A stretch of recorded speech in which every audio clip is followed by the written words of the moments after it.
Mga taong dili bakunado, dili natugutang makasud sa mga sirado o enclosed establishments. Usa kini sa nalatid sa gipagawas nga executive order ni Cebu City Mayor Mike Rama karong adlaw. Ani ang report.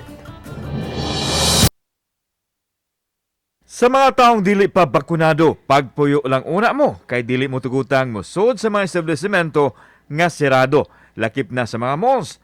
Sa kamanduan nga gipirmahan ni Mayor Mike Rama karong adlaw, pangitaan og vaccination card ang mga tawo nga mosud sa mga enclosed establishments. Lakip sab sa did-ang makasud ang mga bata na edad og 11 anyos pa ubos sa alert level 3. Kung wala gi kay buhaton, puyo lang sagod. Mga bata, kita nimo emphasize jud kaayo. 11 down, di kita mo allow bringing them to any establishment.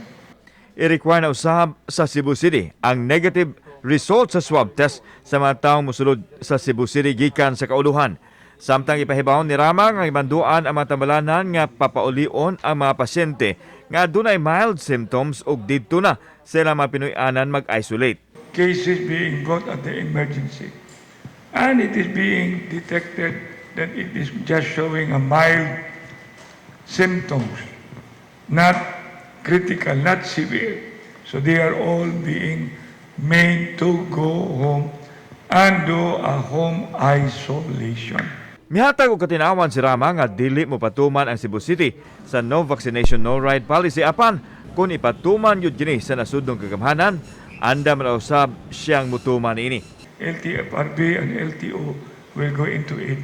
Well, if it's a national policy, we do not want also to argue. Sa pikas bahin, mimando usab si Rama sa Cebu City Disaster Risk Reduction and Management Council sa pagsusi sa mga butika diin out of stock ang paracetamol. Nag-emergency purchase na ang dakbayan og 2 milyones ka mga tablita sa paracetamol nya pud-apod ngadto sa kabarangayan. Kauban si Cleofer Lumayag, ako si Alan Domingo. Balitag, Bisdak.